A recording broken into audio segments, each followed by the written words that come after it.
Hanging Lake is a Colorado gem that is famous for its crystal clear turquoise water, lush hanging gardens, and breathtaking scenery.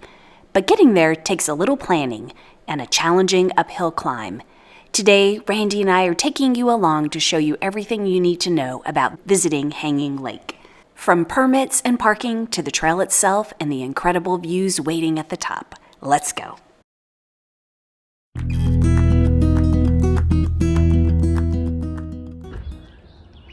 We made it to the parking area at Hanging Lake Trail, and we'll start here, but it's already quite beautiful even before we start the hike. Here we go. Hanging Lake has been on our Colorado bucket list for years. It's one of Colorado's most popular hikes, and it does require a timed entry permit. The cost is $12 per hiker from April through October and $10 during the off-season. Your permit includes parking at the Hanging Lake Rest Area, which is just a short paved walk from the trailhead. Before we start the hike, I want to talk a little bit about the permit system. I'm a fan. First, the permit guarantees a parking spot. You don't have to stress about arriving before the lot fills up. You know that you'll find parking when you get there. Secondly, there is some built-in flexibility to the arrival time. You have a 1-hour window before and after your reservation. Our reservation was for 10 a.m., but we could arrive anytime between 9 and 11 a.m. That extra cushion is especially helpful if you're dealing with traffic or road construction. Speaking of construction, there's currently work taking place on eastbound I-70, so if you're coming from Glenwood Springs, it's a good idea to allow for a little extra travel time. Now back to the hike. The trail starts with it doesn't start. The trail is a steep climb, and so they recommend just wearing sturdy hiking boots, hiking poles if you have it, and lots of water. All right, we're starting the trail. Now we're off the paved sidewalk and heading the climb up. And right at the start, there's a warning about a bear activity in the area, and at the very start of the trail by the restrooms there was a baby bear. No sign of mama bear, but we scurried through there. The hike to the lake is definitely part of the adventure. The trail climbs 1.2 miles and gains about 1,000 feet of elevation, making it a short hike that packs a serious workout. Along the way, you'll navigate switchbacks, cross 7 small bridges, and tackle plenty of uneven stone steps. In fact, the official Hanging Lake website compares the climb to walking up 80 flights of stairs. While the trail is well maintained, it is steep and can be challenging, especially for those not accustomed to Colorado's elevation.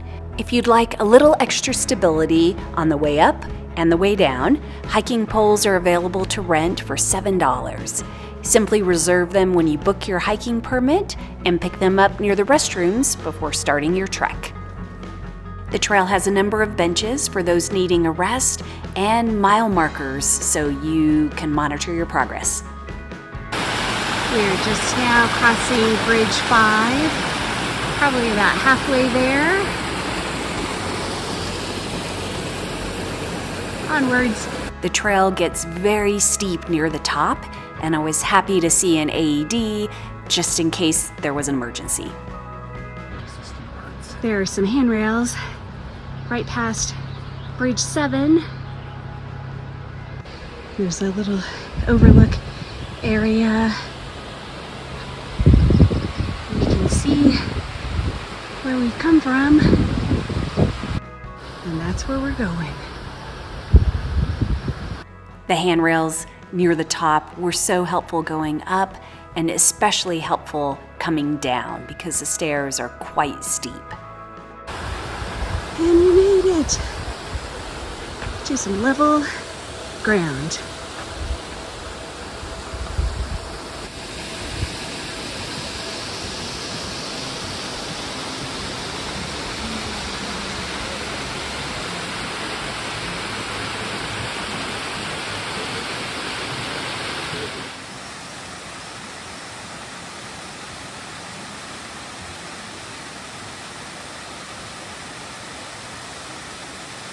The effort is well worth it because you are rewarded with one of the most iconic and unforgettable views in Colorado.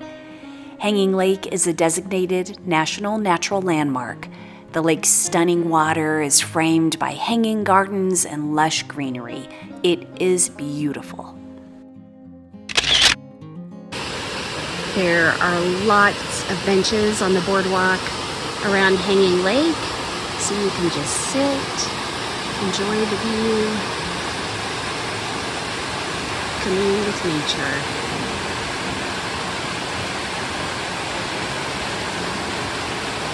As beautiful as Hanging Lake is today, the surrounding landscape tells another story. In 2020, the Grizzly Creek fire swept through Glenwood Canyon, scorching thousands of acres. Miraculously, Hanging Lake was spared. As you hike and explore the area, you can still see the burn scars on the surrounding hillsides. We just visited the lake, and now we're heading up this trail, Spouting Rock waterfall, 200 yards. Before heading back down the trail, be sure to take the short walk to the waterfall, where the sights and sounds of cascading water provide the perfect finale to this unforgettable hike.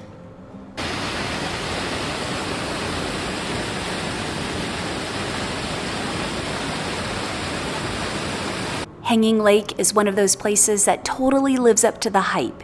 It is magnificent, and I love the reservation system. By limiting the number of hikers, the ecosystem is protected, and visitors can truly enjoy the beauty without all the crowds. If you've hiked to Hanging Lake before, we'd love to hear about your experience in the comments below. And if it's still on your Colorado bucket list, it is worth it. If you enjoyed this video, please give it a thumbs up and subscribe for more Colorado adventures. Next up is Palisade. Thanks for watching. We just visited the lake, and now we're heading up Spouting Walk. Spouting. That's a blooper.